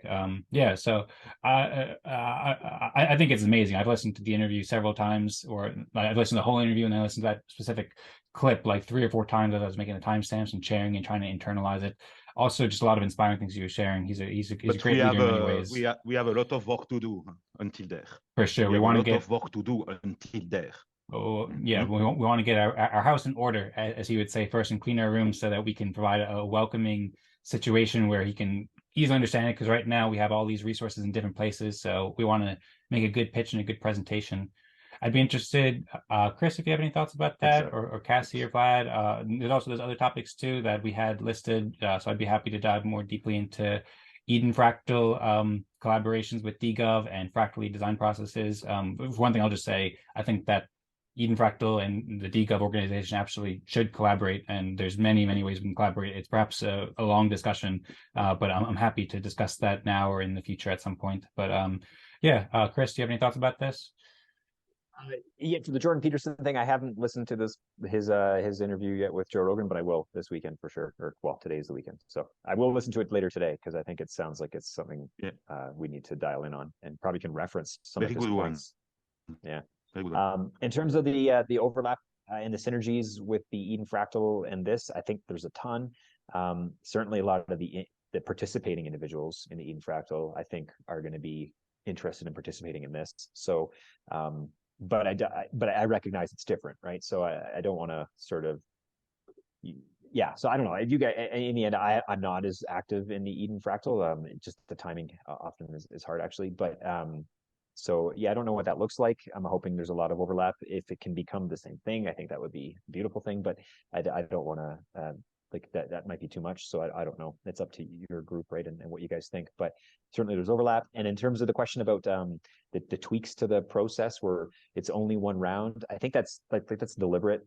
In the end, the purpose of doing these ƒractally meetings isn't to do multiple layers and then select a council and do a lot of what I think the original ƒractally white paper had in mind, and how even what you're doing with the Eden Fractal, where you select like a delegate each week, and like that's sort of, I think, a little beyond. Like the only real major purpose for using this process in this dGov org is to help first bring everyone together once a week, keep it really pointed on what we did in the past week, so it's like really specific. And then have it about the purpose, which is really specific. So it's like, what are you doing that's specifically about this purpose? And then also really the outcome is just you earn points so that you can be ranked for the official election. So that doesn't require multiple layers. It's also like time sensitive, right? So if we're going to really try to bring in really professional individuals who are, their time is valuable, I want to make these very like expeditious. Like it's an hour-long meeting. It's really to the point. I think that'll help bring in more participants because it's not a 3-hour marathon. At least you can. I think we could have like always the extended meeting after the fact. But in terms of like the first one, and you're just ranking your top 3, so that's faster. You don't have to go through the bottom. And the whole point there was no one likes to be last. Like we're still humans. We still have egos. Like that's still going to be kind of hard. And is there value? I think we lose the point of ranking each other and giving props to those who are doing the most work, and that you can do by picking the top 3 or top 4. And then those at the bottom just get the same score. So it's like, thanks for showing up. You still get something for being here, but we're not going to go through the trouble of like, who's the worst, because that's kind of how it feels. So I think that takes away from the fun in the end. So those are some of the small differences. And then also, if we're not having a second round, there's no point in ranking. Like I always had a hard time with 6 being the best and 1 being the worst. That made sense if you went to another round and then you'd have a 7, 8, 9, 10, 11, 12. I get that. But if we're not going to do that second round, then I think we lose the point in that confusion. So instead, I think it's just easier to say first is first, second is second, third is third. We totally all get that as humans. Like we're used to that, and not flip it around. Sounds great. Well, yeah, thanks, Chris, for providing such a concise and detailed overview of those topics with the collaborations with Eden Fractal and also with ƒractally process. So there's a lot I could say. There's a lot of good stuff you said there. Just a couple points that I'll touch upon briefly.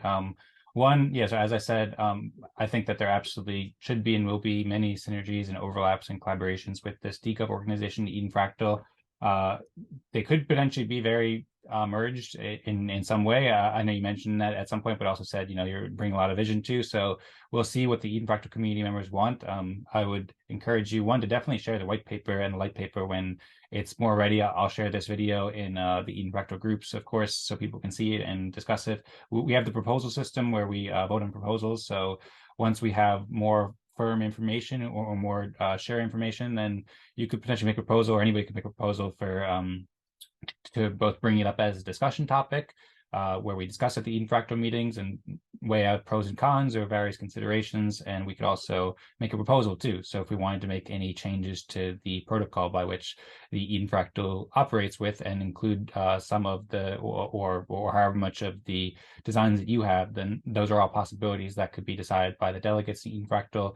To be clear, the Eden Fractal meetings are 2 hours long, like scheduled. Sometimes we go 3 hours if we have more discussions, but we have 2 hours of basic consensus games where first we do the Eden plus Fractal game where we do ranking contributions and doing levels and electing delegates, and the second hour is when we discuss topics that are proposed in consortium and talk about proposals and so forth. Eric is also pioneering away with just 1 hour meetings with the Art Fractal, so perhaps that might be good to speak with him about that too, because I see value in doing shorter meetings as well. In addition to making a proposal, of course, the code for Eden Fractal, I'm pretty sure every part of it is open source. I could comment on that, but that's something you could certainly use for different parts of it. And then lots of collaborations we can explore. And then, yeah, I'd be happy to discuss this more in future town halls and Helios Twitter spaces. And there's a whole lot that we can explore here about Eden Fractal and dGov organization collaborations. Also, the stuff that you mentioned about ƒractally design considerations about having like different levels and stuff like that, and 1 through 6 and so forth. There's a lot there. We discussed it a bit last time, so I think maybe because we're going late in the meeting, I'll just refer people to that meeting and then also say that I'd be happy to have a more in-depth conversation about that, because I had some thoughts, a couple of things which I think I disagree with a little bit, a couple of things I think that you make a good point with. So it'd be cool to dive into the details more about that soon, or perhaps once you release the white paper, or anytime you think is good, really. I'd be happy to discuss that more. So yeah, thanks, Chris, for sharing that. If you have any comments on that, then I'd love to hear it. Or if Perry or Patrick or Cassie or Vlad have any thoughts, then that would be great too. And if not, we have a couple more topics on the list, which is some updates from Patrick and some updates about Eden Fractal MSIG updates and the new Fractogram app. Chris, do you have any thoughts, or Perry, or anything else? Perry? I didn't catch the link to your Jordan Peterson page. I'm very interested in seeing that. Thanks, Barry. Right now, the link that I've been curating it at is at edencreators.com/Jordan. Spelled JORDAN. I just shared that in the Zoom chat. And then also, if you just go onto YouTube and type in Jordan B. Peterson, then I believe the first video that comes up is his new video. Or if you go to his Twitter page, he has it pinned as well too. So I shared that in the link, and so you can find it either edencreators.com/Jordan or just on Jordan Peterson's new videos, or on Spotify where Joe Rogan posts all the full podcasts, which I'd recommend listening to. Excellent. Thank you. Just to your comment, Dan, on when the white, that's light, whatever white paper thing, I'm absolutely going to share it with everyone in this community and want tons of feedback. I'm just like, I don't have all the answers by a mile. So I want to just, I need feedback. And for me, it's really important that people buy into something. And I think people ultimately buy into something when they've actually contributed to it. I think that's really important. So I very much want your feedback and where you think that there's holes and what can be improved, and all of that is going to be super important to me and to the success of this thing if it happens. So. Awesome. Teamwork makes the dream work. I'm looking forward to reading the light paper, whatever color it is, and sharing feedback and helping however much I can. Is there anything else you wanted to touch on that today that we didn't get to discuss with the dGov topic today, Chris? I mean, obviously we can talk about more, but is there anything else that was on your mind that you wanted to discuss? No, I think we've covered lots of the important bits and hashing out. Like I think I've made some notes already, some good feedback here. So I find all this super valuable to talk about it and hear what other people think. Like what kind of organization does other people want to contribute to? Like where can we improve upon Eden Fractal, like all of these things that are already ongoing? What can we take from those and what's missing? Like I'm curious to know, like, so I'm very open to any of that type of stuff to make sure we create something that's compelling and that people want to participate in. That's in the end how this is going to be successful. I have a question, Chris. How will it be decided what topics are deliberated? Kind of like the way the Supreme Court decides what cases to hear. What do you mean by topic? Like, you mean in a dispute resolution? Like how would that work to decide? Right. Yeah. Like whether something gets actually resolved or thrown out. I think it depends. So for dispute resolution, I guess there's two important aspects. One of them is mediation services. So I think that's one thing about disputes. It doesn't always mean you necessarily have judges involved and like arbiters of a potential dispute. So I think one of the things that we'll try to offer is like a mediation service where we have like these unbiased, almost like what an ombudsman does and things like that, where we have like a set of unbiased individuals who are qualified and they can participate to help mediate something that isn't just explicitly deciding on the outcome. That's one thing that we could do. But the dispute resolution, I think in the end, it's a great question. I don't know exactly. Like ideally, the organization gets kicked off. We have then a community, we have a chat, we have L1s, and we have CDs. And when we start to develop products and services that are around this, how we decide, because what could happen, this is one thing, like what happens if this is outrageously successful and we have 10 disputes a day coming in because we've just got so much interest in what we're doing? That is a problem that I don't, like that would be a great problem to have. But that might become really demanding on L1s and CDs to have to be arbiters on nonstop disputes. So I think if we get really successful, then we need to pivot on how we're going to solve these problems, and maybe we we change it. And this is where the community gets to like help be a part of this and like, okay, we've got too many customers now. We can't service them all. So we need to create a circle that's specifically going to be around selecting different judges, or maybe we open up the election to have more people participate to be a judge, and like we change how the dynamic can work. I don't know if that's your question, but I know it's something I've been thinking about is what happens if we're really successful. We might be, we're gonna have to like pick and choose. Let me ask it a different way. What is to stop somebody from just submitting a bunch of cases, a bunch of disputes? In other words, what's the barrier to entry, or a attack against a civil attack? I guess in some ways you could think of it.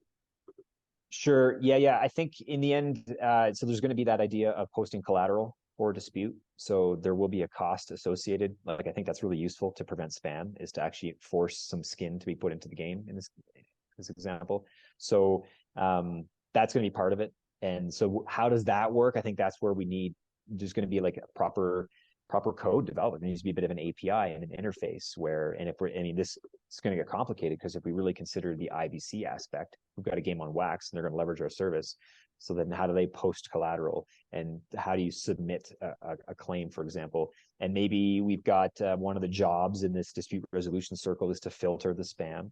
And so someone gets trusted with like reading everything that's coming in. And if it's got a collateral posted to it, well, that right there should help reduce the spam attack. And it's also whoever the customer is in this case, if it's a particular game, there's going to be a relationship there, right? So there's going to be some sort of filter of sorts I think we would need, that's going to be, because maybe I think the collateral posting is enough to really filter out a lot of spam. People are pretty apprehensive to, if it costs you $125 in our current Eden example, to post a claim, like that's not insignificant. So I mean, if they're going to post a bunch of spam attacks and it's all $125 a piece, and it turns out it's like, this is a nonsense claim, thanks for your money, like that could be part of the terms and conditions. Like there's got to be a certain benchmark, and you have to have, like, I think this is where I don't know, like I think it's a really good question, but I'm hoping that the collateral will at least be one form of spam prevention. But then I think we need more than that, though, to your point. Like I just want to create an organization that has this intention, and then we start to bring everyone together and start to, I think, suss through how exactly does this work. I don't know all the answers for sure.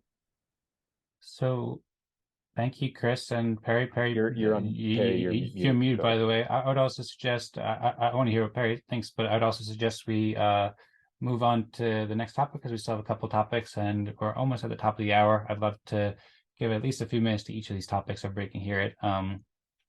Was there anything else you wanted to add there real quick, Perry? But by the way, I think that that is a very helpful discussion, and I'm looking forward to get more into the details about how to prevent spam and so forth. I was just going to say that I don't have the answer. I don't know. Genuine question. Looks like we have a lot of people who don't have the answers here. Well, this is where, you know, there's another great quote that I got from one of the early Eden articles that came out. And it says, with its unique fractal governance structure, Eden OS leverages the wisdom of the crowds. So, right, this is what we need to do. We need to leverage the wisdom of the crowd here and recognize that individually we don't all have the answer. But if we can come together with people who have like minds and similar intention, that we can leverage that wisdom, and somewhere within our collective group there are the answers to these questions. But I think to your point, what I love, Perry, is that you're asking the questions, because you're never going to find an answer to something if you don't know that there's a question there. So this is where I think these calls and this engagement is super valuable for me, because you know, a wise man knows he knows nothing, and in situations like this, the breadth of scope of what we're trying to tackle here is so huge. Like, governance is such a huge topic, and you know, so yeah, the idea of dispute resolution and how that works, I'm trying to research quite a bit about it and learning, educating myself. But the answers to these questions, yeah, I don't know. We need to all come together. And I think, like, what Vlad's tool of consortium, that's going to be really useful, right? Like, maybe it's a dispute comes in and we have to have like some sort of vote that's on chain, that's verifiable, that says is it legitimate, and some sort of like these checks and balances. There's lots of tools that are there, and I think a lot of it is just repurposing what's already built and not reinventing the wheel. It's just taking what we've got and then repurposing it to be kind of focused on this particular aspect, which I think is quite cool that we've got so many smart people who built cool things already that we can just leverage, right? Not only that, but there's an entire industry dedicated to arbitration and mediation. I know that because my father, in his last years as an attorney, was actually that. That was one of the things that he did. He was a mediator, and he got paid for that. And he was an arbitrator. They're different, and he got paid for that. It's a whole nother aspect of that. And I think a study of those systems, not exactly, of course, but a study of those would be helpful, I think.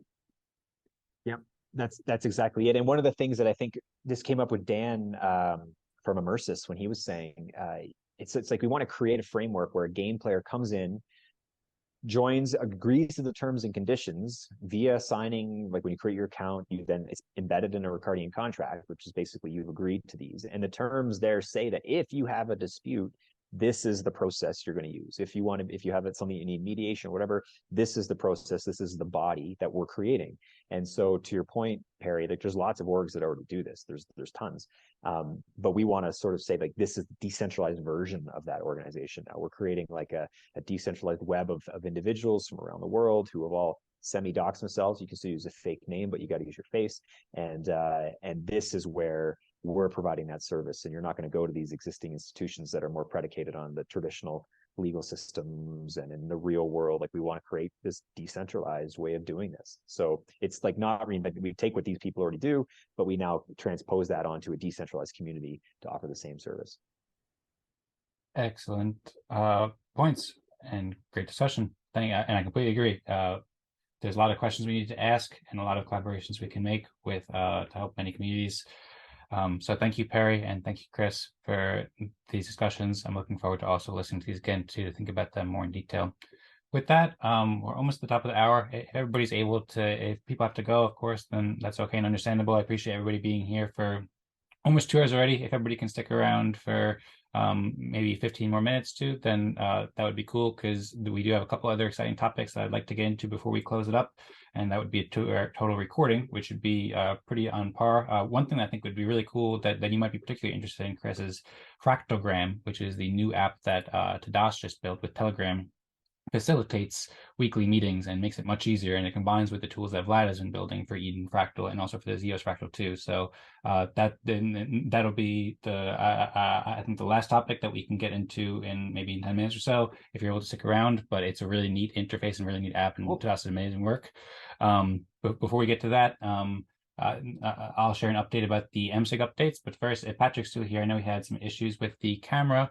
But Patrick, if you're able to share, whether just on audio or if you get the camera working, I'll start sharing my screen now and share some of the things that Patrick has been working on, and I've been collaborating with Patrick. I see Patrick has his camera on too. So first, I'll just say I have on the screen here Patrick's excellent mind map for the Eden on EOS dashboard. We talk about this pretty much at every town hall because it's an incredibly helpful resource. So I won't go into it too much in detail, but you can see the new interviews with the new chief delegates, as well as all the prior chief delegate interviews. Patrick has done a wonderful work interviewing chief delegates from the prior seasons with Waxa and Jesse and all the great chief delegates before. One thing that is particularly relevant here to the dGov conversation is this conversation that we had with Chris Barnes when he became a chief delegate in season 4. Patrick was kind to invite me as a co-host, and so we discussed many of these ideas, or perhaps the precursor to these ideas, as Chris was thinking about how Eden could help people with decentralized governance better. So I recommend listening to this, watching this on the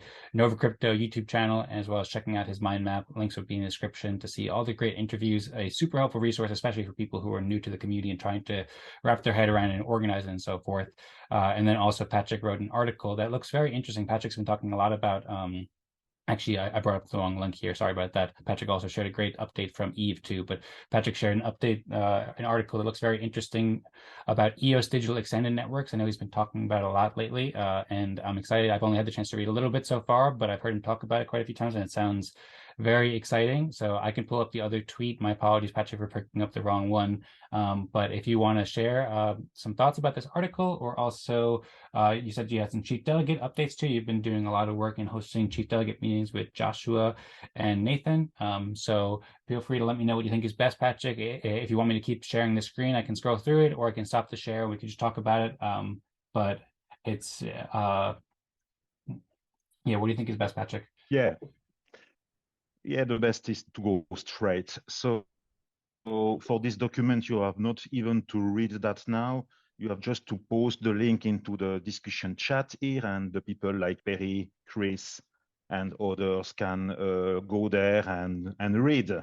Nothing new under the sun.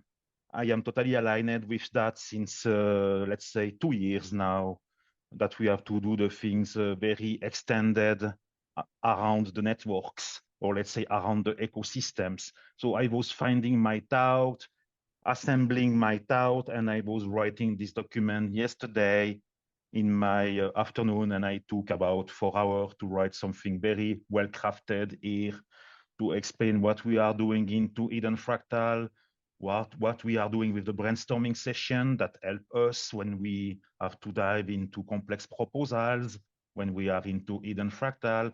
And not only Eden Fractal, the brainstorming session were introduced on February last year when we were on ƒractally. You remember, Dan, when we were on ƒractally? Of course. We were brainstorming, and there was Jesse Jaffe there. There was Tadas Veitikunas there. There was not even yet a consortium. Yeah, there was consortium, but we were not using consortium to make proposals. So we were using those brainstorming sessions to speak about proposals. And now the beauty, we are using that besides the Eden Fractal meetings every 2 weeks on the Tuesday at 600 UTC, where you have a nice proposal like Tadas, Vlad, joining there, and we go into the complexity of the proposal. So I have all made that into this article, EOS Digital Extended Network, and I explain exactly what I mean by that. Also the circle, what I mean by that. All is well explained into this document. So Jesse was reading yesterday. I received some feedback of the community. Well done. And now into the Eden Telegram, we have a poll in the strategy topic. I have opened the poll totally, let's say, anonymous, and I received already, are you aligned with the paradigm into this document? And I received already 100% of yes. I don't know who has voted, by the way. There is no arrangement of voting, trading, or something like this. All is transparent with the community. So I think this idea of EOS Digital Extended Network, I see Eden Fractal as an EOS Digital Extended Network.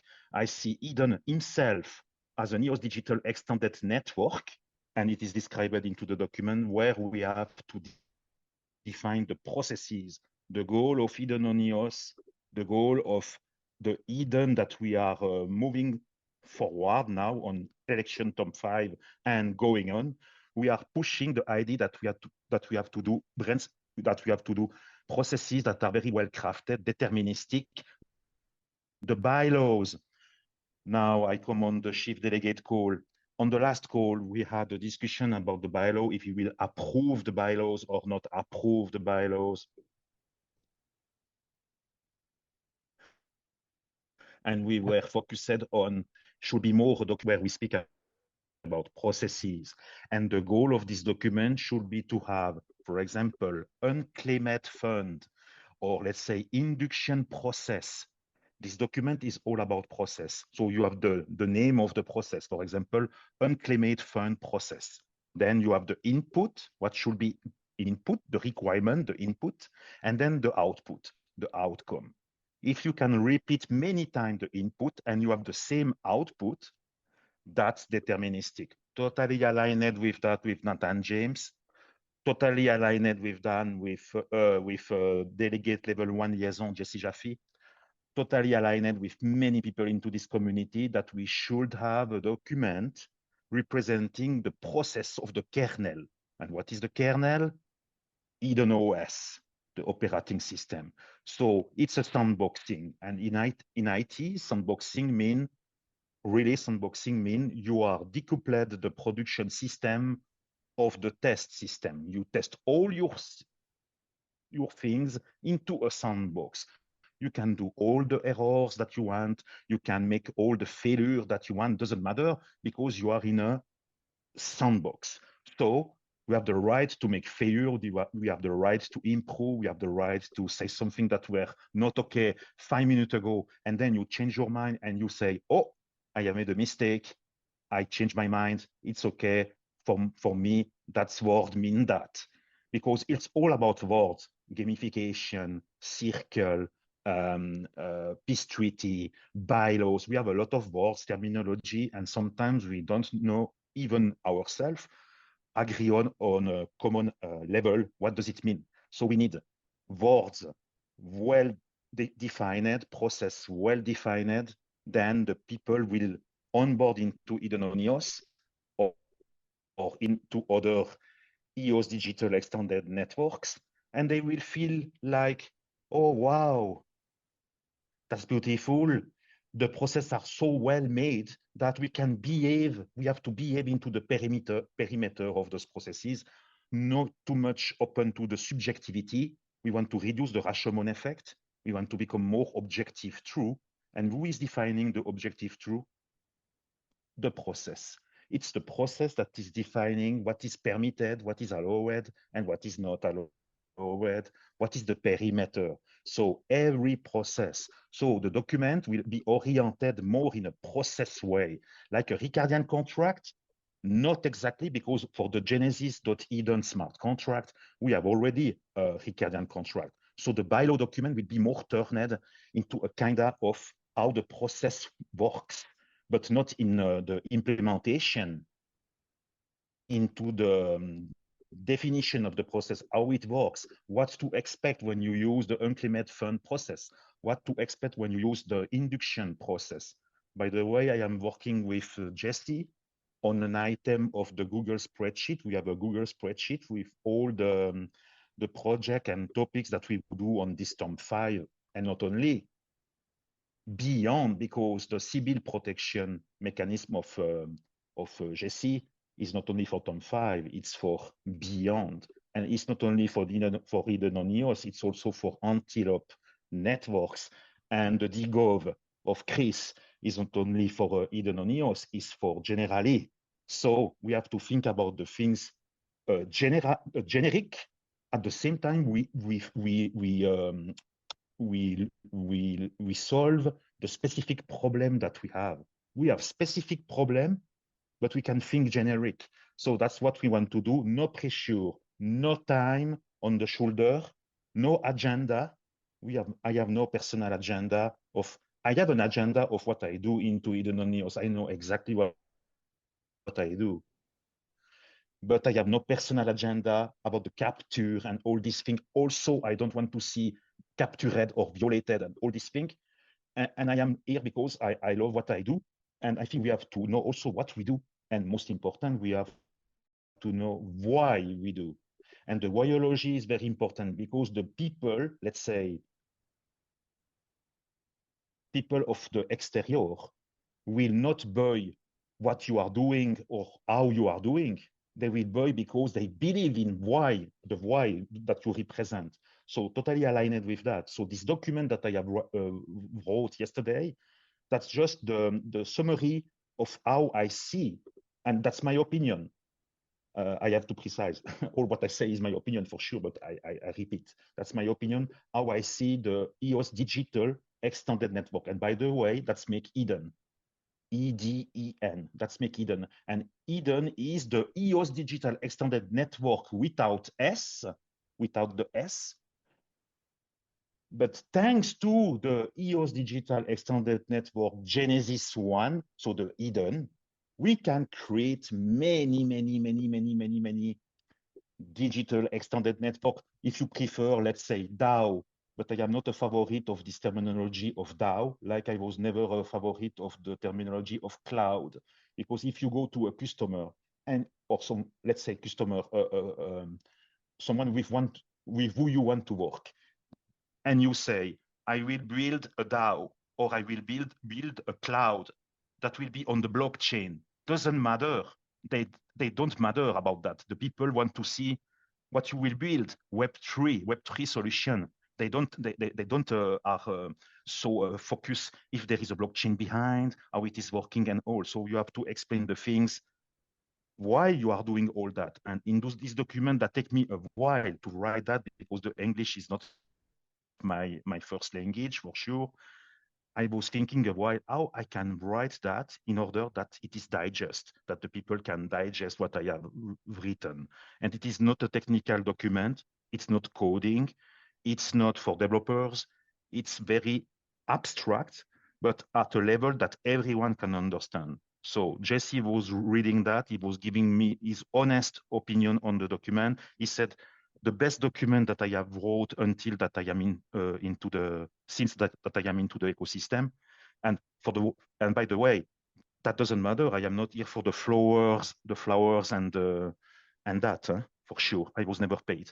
But I do exactly the inverse. I fund other projects. And I want to say to Chris here, when you say, yeah, exactly, I am agreeing with that. We have to pay for other projects with who we want to collaborate. Because if you are just giving money to someone and you are not collaborating with him, that could be seen like a sponsoring. For example, on Pomelo. Pomelo is not prohibited to give some money from your grant to another project that you are working on. So Tadas, for example, we will work together and I will fund, let's say fund. I will give him EOS. Let's say like this. Vlad, I did the same. I give 3,000 EOS of my chief delegate funds on this term 5. All is written. I have written exactly what I will do with my funds. And I have already written what I think still do. Other cities, we don't know what they will do with their funds. But myself, I was very vocal. I was very clear before the election, before that I was elected. So now I say that, and that's recorded here into this Eden Town Hall. I say again, I do exactly what I said, and I will push in order that Eden come exactly how that has to be, a sandbox. We continue the testing, we continue the processes. There is no pressure on the shoulder. And shout out to guys like Chris that are creating their stuff, and Jesse that is creating his stuff. That's like this that we can evolve. Otherwise, if you are all into Eden on EOS, trying to find our what are we doing here? There are a lot of people that don't understanding what we are doing here. At least something common. We are creating the processes, nice bylaws, nice things. That's what I want. And Thank you, NS James Patrick. totally aligned. Joshua has his thing. Joseph was not attending the last call. He will certainly not attend the next one. He has some issues. He cannot attend for a while. That's all about when you are a CD, you have to be committed. Otherwise, don't become a CD if you know that you will be not able to attend. Voila. And that was short. Thanks, Patrick. At least 10 minutes of my time on this hidden town hall. And now I am stressed because I have to cut what I say. Thank you very much, Dan, for the moderation. That was a pleasure. Thank you very much for sharing that, Patrick. And the discussion about dGov, that was very, very interesting. Yes, but now I have to stress when I am speaking at the end. That was cool. Absolutely. And you can cut the part if you want or not. But I think no, I'm not planning to cut it all. I think all this has been great. I say the truth here now. I do. Thank you, Patrick. You can. Oh, Patrick, let me speak, please. No. I have made 2 hours on this call. Oh no, let me speak me. I was quiet all the time, letting Chris and Perry speak, and you. Moderation was very bad. That was beginning at 16 UTC this town hall. Now we are 2 hours 30 before after. Thank you, Patrick. I am stressed at the end when I am sharing my thing. That's not good.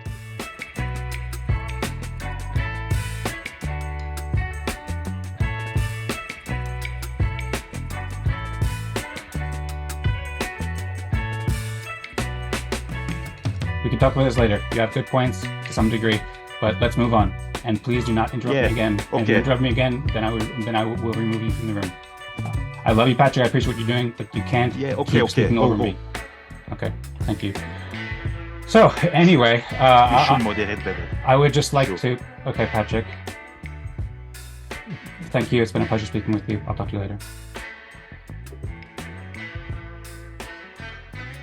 Okay, so anyway, sorry about that, and I will learn how to moderate better, but that felt like I need to do it because I wanted to be able to close it up and do it in the appropriate amount of time. So a couple of last topics that I wanted to share briefly with a little segue, and I'll do it all in like just 1 or 2 minutes. I know we've been over your time. If you guys have to go, that's okay too, but just a couple of topics I wanted to show real quickly.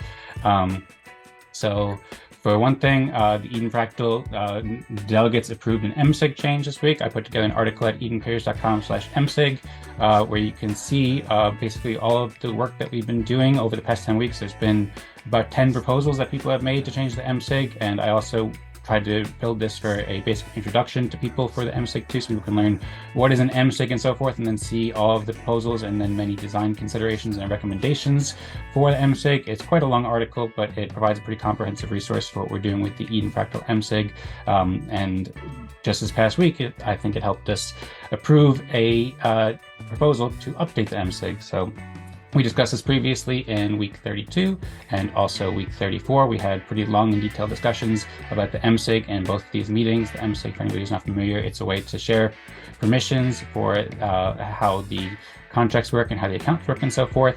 We discussed this at the Eden Fractal brainstorming session number 5 that Patrick generously hosted, and that was a great meeting where you can learn more about this. DOS made a proposal where you can see the owner and active and custom permission thresholds here and who needs to sign it, who's on the MSIG and so forth. So we also have some time delays to protect the community from potentially mistakes or malicious action of that. But anyway, just as a brief summary, we updated the MSIG, and then as I mentioned before, we had the Tadash just released the ƒractogram app. So ƒractogram is an app. He released a blog article. If anybody is not in the Eden Fractal Telegram group, I encourage you to join, because that's where he shared it. I don't know if he shared it in the general Eden chats, but he released this tailored Telegram client app that helps us make decisions during ƒractally processes. Basically, it can pull up prompts where people can make polls, or rather, it has automatic systems where you can have polls in Telegram to select level 6 and level 5 and so forth, and select delegates and so forth. So